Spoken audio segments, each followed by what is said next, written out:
ஜெய்ஹிந்த். எல்லாருக்கும் வணக்கம். சொல்லுங்க தம்பி. நான் கமெண்ட்ல பார்த்தேன் நேற்று தான். அதாவது ஒரு சக்திவேல் என்றவர் வந்து ஜெய்ஹிந்த். எல்லாருக்கும் வணக்கம். சொல்லுங்க தம்பி. அதாவது கமெண்ட்ல நான் நேற்று தான் படித்தேன். சக்திவேல் என்றவர் வந்து இந்த நாளில் இந்த கிழமையில இந்த நேரத்தில் வந்து நல்ல விஷயம், அதாவது ஒரு நல்ல விஷயத்த ஆரம்பிச்சோம்னா அது நல்லபடியாக முடியும், நல்லபடியாக நடக்கும்னு சொல்லியிருக்காங்க. அந்த மாதிரி கேட்டிருக்காரு. அது எந்த நாள் எந்த இது அது கொஞ்சம் தெளிவாக சொன்னார். நானும் பார்த்தேன். ஒரு விஷயம் விளக்கணும்னா, நம்ம நாட்டில் இந்த ஜாதகம் பார்க்கறது, இந்த கோள்களுடைய நிலைகள் பார்க்கறது, இந்த விஷயங்கள் எல்லாம் நம்ம பெரியவங்க வகுத்து கொடுத்துருக்காங்க. ஆனால் சும்மா கிடையாது.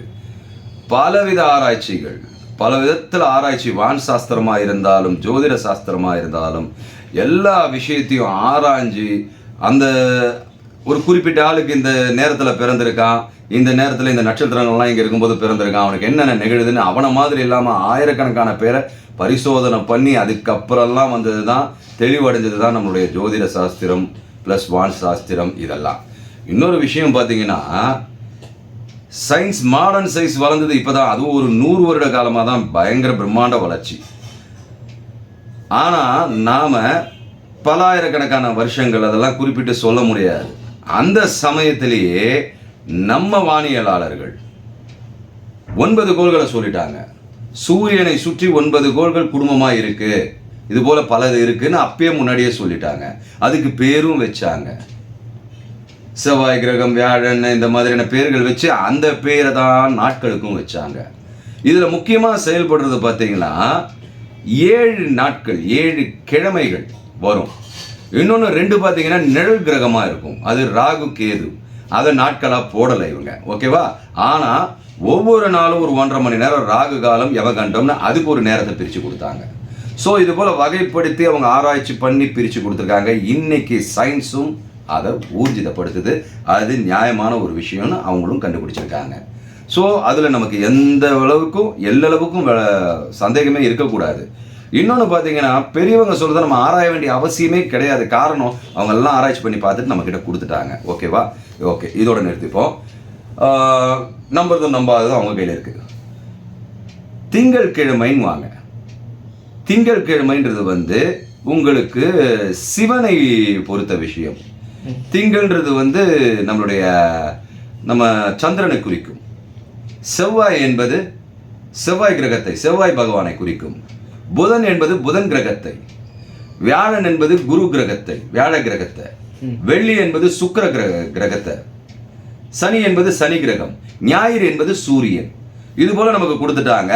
ஆனால் 2 வந்து நிழல் கிரகமா ஆனதுனால அதை கொடுக்கல. ஆனால் அந்த தான் நான் சொன்னேன், யமகண்டம், ராகுகாலம்.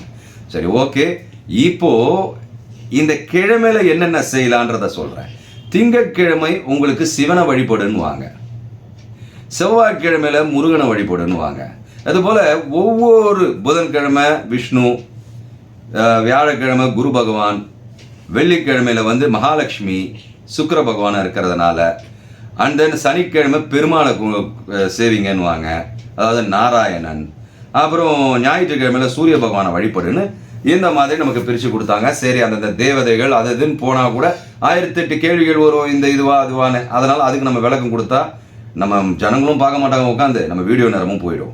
ஸோ எந்த நாளில் எதை பண்ணலான்றது சிறப்பாக இருக்குன்றதுக்கு சொல்லணும்னா, புதன்கிழமை, சண்முகம் சார் உங்களுக்காக தான், புதன்கிழமை சிறப்பான நாள். ஏன் சொல்கிறேன்னா, ஒரு பழமொழியே இருக்குது, பொன் கிடைச்சாலும் கிடைக்கலாம், புதன் கிடைக்காதுன்னு சொல்லுவாங்க. ஸோ தங்கத்தை விட ரொம்ப மேலான மதிப்பு. ஏன்னா புதன் கிரகம் வந்து நமக்கு எல்லாத்தையும் சாதகமாக பயன்படக்கூடிய, நம்ம ஈர்க்கக்கூடிய அமைப்பு. ஸோ அந்த நேரத்தில் இந்த புதனுக்கு அதிபதியாக இந்த விஷ்ணு பகவானை இருக்கும் பொழுது அவரை வணங்கினா நல்லது. இன்னொரு விஷயத்தையும் சொல்கிறேன், இது என்னுடைய சிந்தனை சக்தி, நான் உணர்றதை வச்சு உங்ககிட்ட பேசுகிறேன். நான் ஜோதிட கலைஞன் கிடையாது. ஸோ அந்த நாளில் வந்து நம்ம விஷ்ணு பகவானை வழிபட எல்லாம் சிறப்பாக இருக்கும்னு சொல்லுவாங்க. அண்ட் தென் இன்னொரு பெரிய விஷயத்தை நான் இப்போ சொல்ல போகிறேன். நிறைய பேருக்கு தெரிஞ்சிருக்கலாம், தெரியாமலும் இருக்கலாம். தெரியாதவங்க இதை பார்த்து பயன்படுவாங்க. குளிகை நேரம்னு ஒன்று ஒவ்வொரு இதுலேயும் 1.5 மணி நேரம் குளிகை நேரம் வரும்.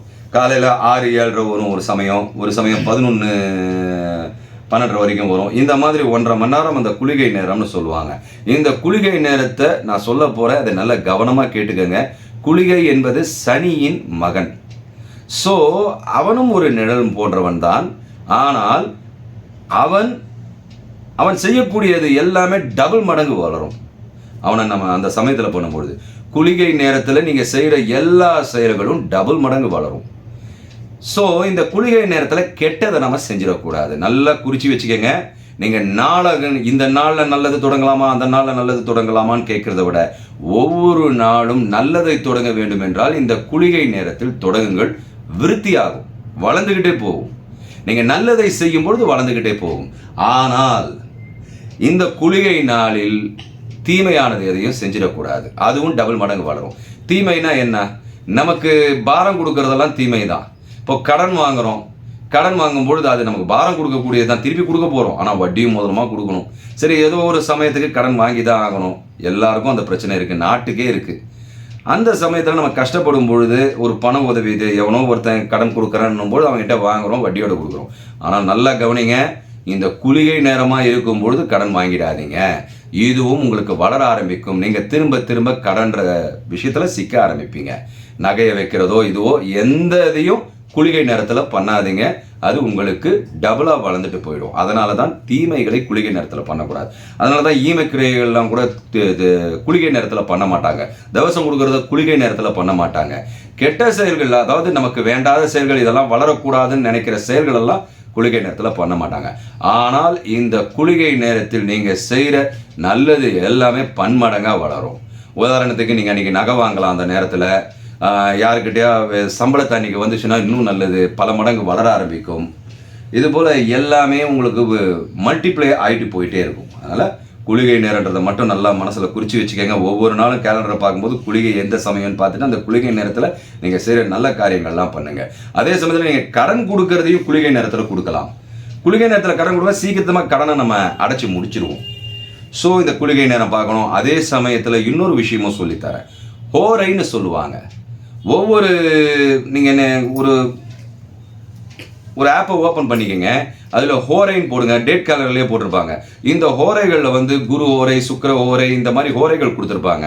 இதில் சுப ஹோரையும் இருக்கும், அசுப ஹோரையும் இருக்கும். சூரியன், சனி, செவ்வாய் இதெல்லாம் அசுப ஹோரைகள். இந்த சமயத்தில் எதையும் பண்ணாதீங்க. ஆனால் சுப ஹோரையில் எல்லா நல்ல காரியங்களையும் நீங்கள் பண்ணலாம். அதே சமயத்தில் சுப ஹோரை என்னன்னு சொல்லிடுறேன். வியாழன், அதாவது குரு ஓரைன்னு சொல்லுவாங்க இல்லையா, அது புதன் ஓரை, அப்புறம் சந்திர ஓரை, அந்த மாதிரி ஒரு சில குறிப்பிட்ட ஓரை நீங்கள் பார்க்கும்போதே அது தெரியும். அதெல்லாம் நல்ல ஓரைகள். இது எல்லா ஓரைகளும் ஒவ்வொரு நாளும் வரும். அதை பார்த்து செய்கிறது சிறப்பான விஷயம். ஸோ நீங்கள் இந்த நல்ல விஷயங்களெல்லாம் இந்த ஓரைக்குள்ளே பண்ணிக்கோங்க. இப்போ இன்னொன்று, நீங்கள் கடன் கொடுக்கறத செவ்வாய் ஓரையில் கொடுங்க. நீங்கள் கடன் திருப்பி, அதாவது கடன் வாங்கிட்டீங்க, கடனை திருப்பி செலுத்துறதுக்கு செவ்வாய் ஓரையில் செய்யுங்க. அந்த செவ்வாய் ஓரையில் செய்யும் பொழுது அந்த கடன் சீக்கிரமே அடையும். அதாவது முருகனை வேண்டிக்கங்க, இல்லை செவ்வாய் பகவானை வேண்டிக்கங்க, ஐயா சீக்கிரமாக இந்த கடன் அடையணும், அதனால் இந்த பாரத்தில் ரொம்ப கஷ்டப்படுறேன் அப்படின்னு செவ்வாய் உரையாக பார்த்து பண்ணிங்கன்னா நல்லது. குளிகை நேரத்தில் கடன் வாங்காதீங்க, தீய செயல்களை செய்யாதீங்க, செவ்வாய் உரையில் கடனை கொடுங்க. இதெல்லாம் பண்ணிங்கன்னா உங்கள் வாழ்க்கை செழிப்பாக இருக்கும். ஏன்னா நம்ம பகுத்தறிவுன்னு பேசிக்கிட்டு எதை வேணால் பேசலாம். இதெல்லாம் மூட நம்பிக்கையாக இருக்குது. என்னையா உண்மைன்னா, அப்போது ஒரு விஷயம் கவனிங்க. மூட நம்பிக்கைன்றது பெரியவங்க எல்லாமே மூட நம்பிக்கையாக பேசியிருக்க மாட்டாங்க. ஏன்னா நம்மளது வந்து தொன்று தொட்டு ரொம்ப பெரிய விஞ்ஞானம். நம்மளுது மெய்ஞானத்தில் பெரிய கரை கண்டவங்க. இன்னைக்கு ஃபாரினர்ஸ் எல்லாருமே அதை ஆராய்ச்சி பண்ணி நம்மளை ஏற்றுக்கக்கூடிய அளவுக்கு வந்திருக்காங்க. அப்படி இருக்கும் பொழுது அதெல்லாம் மதிப்பு மிக்கது. நாம் கேள்வி எதுவும் கேட்காம பெரியவங்கள கண்மூடித்தனமாக ஃபாலோ பண்ணலாம், நிச்சயமாக ஃபாலோ பண்ணலாம். அதுக்காக நீங்கள் நான் சாமிக்கு கற்பூரம் காட்டுறேன், 3 வேளை குளிக்கிறேன், பூஜை பண்ணுறேன், எனக்கு எதுவுமே நடக்கலைன்னு சொன்னால் அது கிடையாது. அது உணர்வு சம்மந்தப்பட்ட விஷயம், நம்ம ஆன்மாவை உணரக்கூடிய விஷயம். அதை தான் நம்ம பண்ணணும். ஆனாலும் இந்த பூஜை புனஸ்காரங்களும் நமக்கு தேவை தான். ஏன் அதை சொல்லியிருக்காங்கன்னு பல தடவை வீடியோவில் சொல்லியிருக்கேன். இன்னொரு தடவையும் அதை நான் கண்டினியூஸாக போட்டுட்டு தான் இருப்பேன். அதனால் தொடர்ந்து இணைந்திருங்கள். வேற ஏதாவது கேள்வி இருக்கா? அப்புறம் பார்த்துக்கலாமா? சரி, ஓகே. அதனால் தொடர்ந்து இணைந்திருங்கள் பயணம் கிருஷ்ணகுமார் சேனலோடு. நன்றி, வணக்கம்.